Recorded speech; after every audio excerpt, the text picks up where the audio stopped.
Cada tarde usted se siente informado. Desde las 6:10, 20 minutos, con el patrocinio de Liuna, local 183. Feel the power. Muy buenas tardes amigos, bienvenidos a 20 minutos, las noticias de Canadá y el mundo en tu idioma en 20 minutos. Yo soy Diana Lora y te traigo las informaciones de este viernes 13 de octubre. Iniciamos a nivel nacional.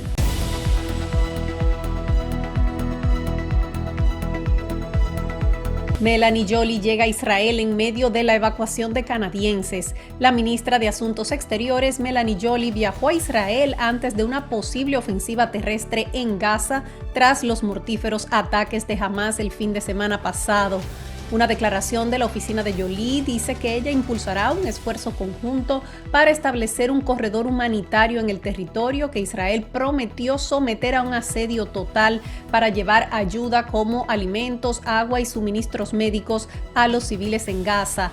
La oficina de la ministra añade que va a reafirmar la postura de Canadá de que Israel tiene derecho a defenderse de acuerdo con el derecho internacional tras los ataques de la semana pasada. Joly permanecerá en la región hasta el 15 de octubre, lo que incluye una visita a la vecina Jordania. Esta tarde, oficiales de Global Affairs dieron una actualización sobre la evacuación de los canadienses en Israel. Escuchemos cómo va este proceso. Yesterday's assisted departures were conducted smoothly. Ayer las evacuaciones asistidas se realizaron sin inconvenientes. 2 aviones de la Fuerza Aérea Canadiense pudieron sacar a 236 personas de Israel. Puedo confirmar que otros 2 vuelos oficiales de las Fuerzas Armadas canadienses se llevaron a cabo hoy. El primero incluyó a 135 pasajeros y salió del aeropuerto Ben Gurion de Tel Aviv a las 3 de la tarde hora local y aterrizó en Atenas a las 5 de la tarde. El segundo, para 125 personas, salió a las 7 de la noche hora local y se espera que aterrice a las 9 de la noche en Atenas. Mientras tanto, están intentando evacuar a los canadienses en Gaza ante el inminente ataque de Israel.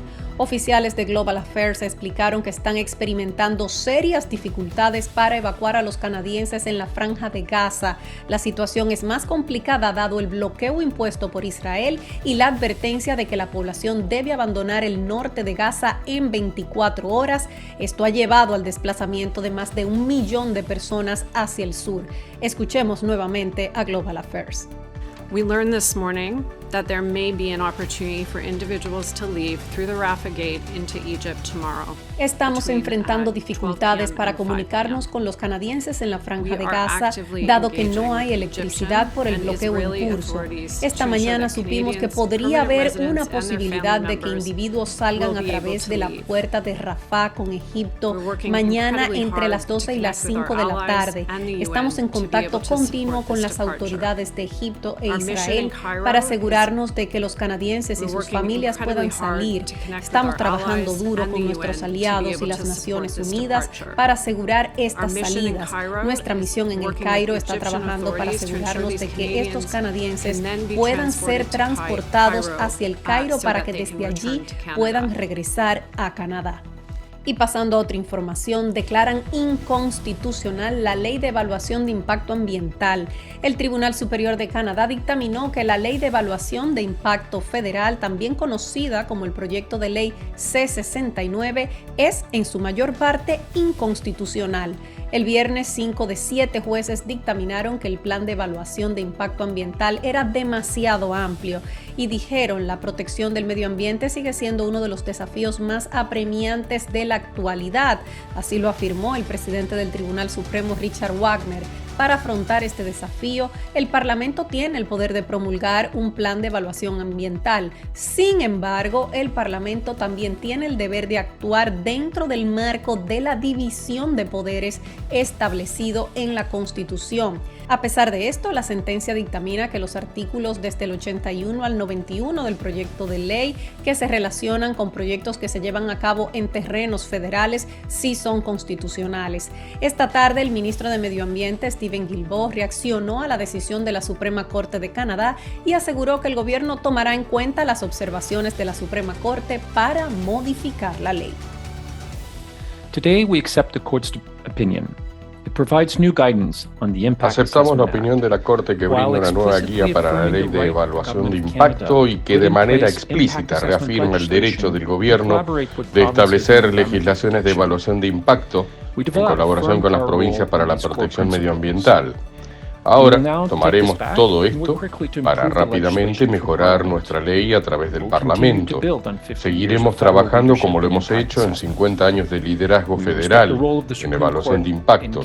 Respetamos el rol que juega la Suprema Corte en la democracia y seguiremos las observaciones de la Corte y trabajaremos en colaboración con las provincias y grupos indígenas para asegurar un proceso de evaluación que funcione.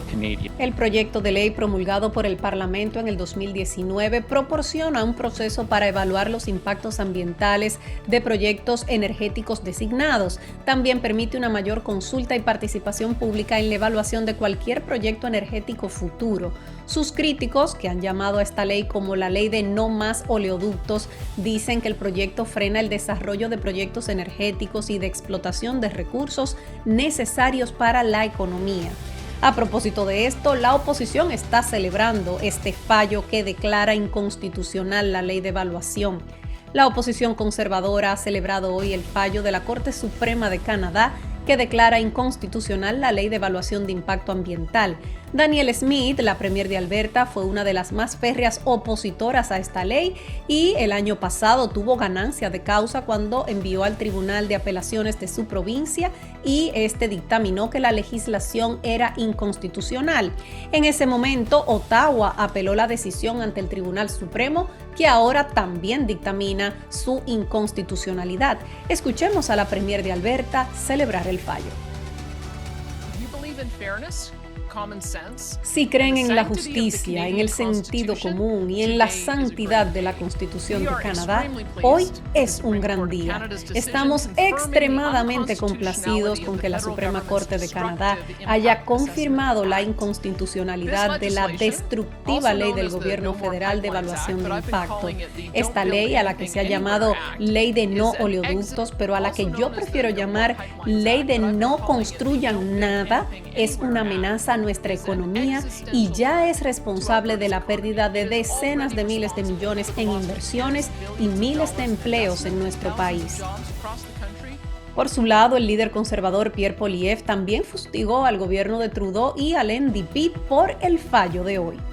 Today we learned that the Supreme Court of Canada has found Justin Trudeau's No New Pipeline Anti-Resource Law. Hoy nos enteramos de que la Corte Suprema de Canadá encontró que la ley de no oleoductos y antirrecursos de Trudeau es inconstitucional. Justin Trudeau, con la ayuda del NDP, violó los derechos constitucionales de los canadienses de aprovechar sus propios recursos, bloqueando las instalaciones de gas licuado, las minas de cobalto, litio y otras, impidiendo que los canadienses usen sus propios recursos para traer a casa buenos salarios, y lo hizo para complacer a la agenda radical del NDP que quisieran que dejemos todos nuestros recursos bajo tierra y todo el dinero en manos de los dictadores. Justo ayer, después de que Trudeau dijera que las procesadoras de gas no tenían sentido, el gobierno de Qatar firmó un acuerdo con Francia para venderles 3.5 millones de toneladas de gas natural cada año, dinero que pudo ser para los canadienses. Y pasando a otra información, atentos porque el eclipse solar se verá en Ontario este fin de semana. Un eclipse solar parcial se proyectará sobre los cielos de Ontario este fin de semana. A partir del mediodía del sábado, la luna comenzará a cubrir el sol, lo que hará que parezca una media luna desde el punto de vista de la provincia. Para Toronto será aproximadamente a la 1:09 de la tarde, cuando la luna cubra la mayor parte del sol. Así lo afirmó la investigadora de astronomía del Centro de Ciencias, Dalia Vivas, quien agregó que todo el eclipse eclipse durará aproximadamente 2 horas y media. Si bien será un eclipse parcial para Ontario, este eclipse aparecerá como un anillo de fuego conocido como eclipse anular en algunas partes de los Estados Unidos. La luna está un poco más lejos durante estos eclipses, por lo que nunca bloqueará completamente la luz del sol y de ahí se debe su nombre de eclipse parcial. No es seguro mirar directamente un eclipse solar con los ojos desnudos, así afirmó la científica, ya que puede causar daños, así que hay que asegurarse de ponerse gafas solares certificadas para mantenerse seguros. Esas gafas contienen filtro solar que reduce la dañina luz ultravioleta, pero si no tienen un par de gafas solares que puedan ser adecuadas para mirar directamente un eclipse, también hay otras formas indirectas de verlo. Por ejemplo, el método más simple es sosteniendo un trozo de papel con un agujero y se permite que la luz solar pase a través de ese agujero. Si colocas otro trozo de papel en el suelo, vas a ver un pequeño punto de luz que se vuelve visible en la página, que en realidad es una proyección del sol. Eso se puede hacer con cualquier otro objeto que tenga pequeños agujeros, como por ejemplo una espátula o incluso los dedos entrelazados. Así que ya saben, mañana desde el mediodía será visible el eclipse solar aquí en Ontario. Vámonos ahora a una pequeña pausa. Cuando regresemos nos vamos al plano internacional. Cada tarde usted se siente informado. Desde las 6:10, 20 minutos, con el patrocinio de Liuna, local 183. Feel the power. Estamos de regreso en 20 minutos. Gracias por acompañarnos. Ahora nos vamos al plano internacional. Por supuesto, el conflicto de Israel y Gaza sigue acaparando toda la atención.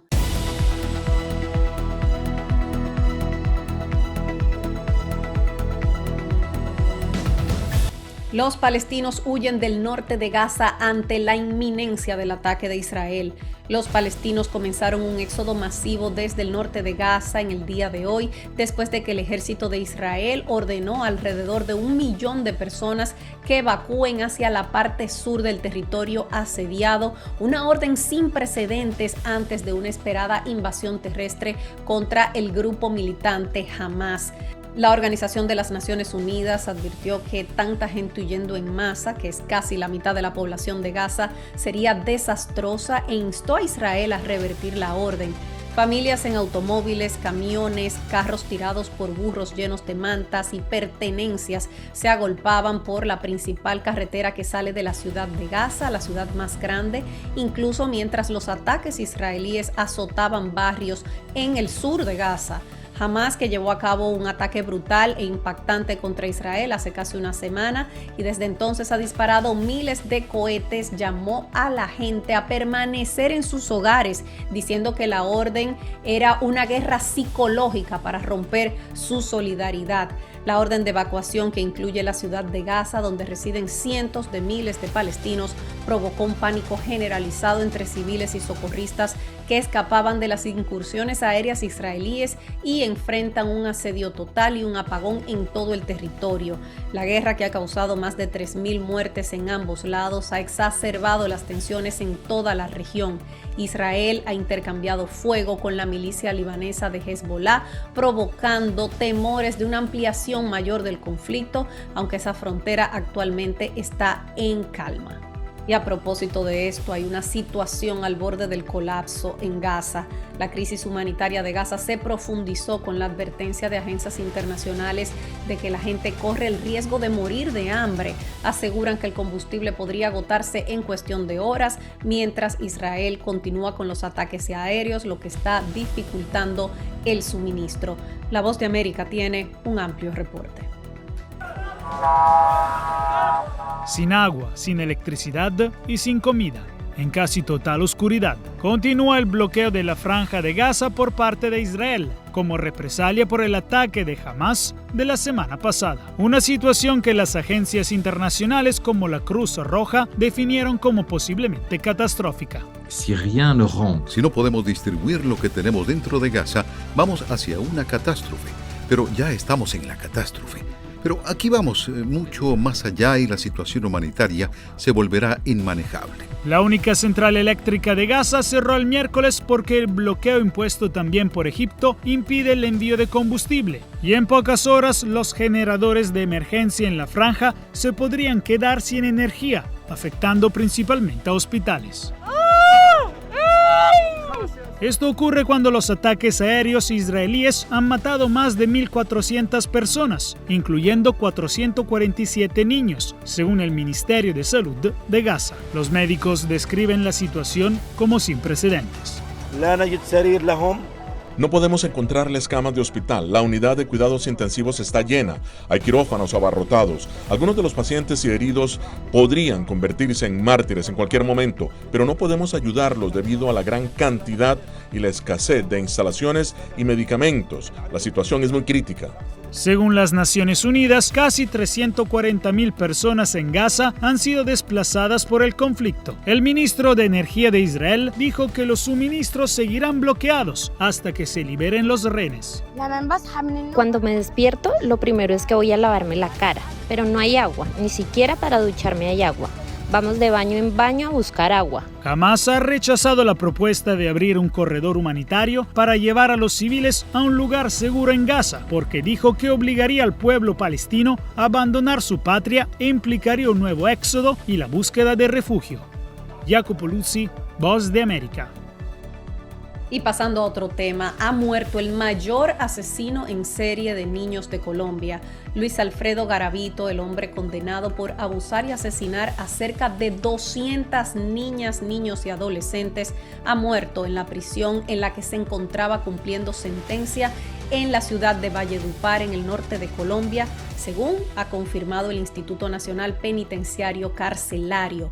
El señor Luis Alfredo Garavito Cubillos, que estaba recluido en la ciudad de Valledupar, falleció en los últimos minutos, informó el INPEC en un breve comunicado, en el que también informó que murió de madrugada en la clínica Nueva Santo Tomás debido a múltiples afecciones. A Garavito se le considera el mayor asesino en serie de niños en Colombia. Estaba en prisión después de haber confesado que violó y asesinó a 197 niños en diferentes regiones del país en la década de los 90. Se le conoce como La Bestia y fue arrestado en abril del año 1999 cuando intentaba violar a una menor. Entró en prisión en diciembre del año 2002 acusado de los delitos de acto sexual violento, homicidio, acceso carnal violento, secuestro simple e incendio culposo. Garavito tenía 66 años al momento de su muerte y padecía de un cáncer en un ojo y leucemia, según precisó la BBC. Ya para finalizar, vamos a ver lo que nos espera mañana en el clima en las principales ciudades del país.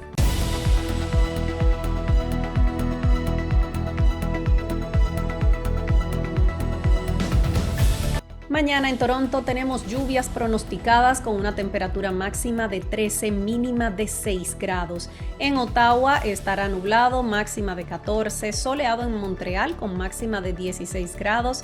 En Vancouver, lluvias pronosticadas con máxima de 16 grados. Y en Calgary, cielos despejados, estará soleado con una máxima de 13 grados. Hasta aquí las informaciones de hoy. Gracias por acompañarnos en 20 minutos. Yo soy Diana Lora y como siempre me despido de todos ustedes, recordándole a esa comunidad latina que unidos somos más fuertes, juntos somos más. Hasta el próximo lunes. Cada tarde usted se siente informado. Desde las 6:10, 20 minutos, con el patrocinio de Liuna, local 183. Feel the power.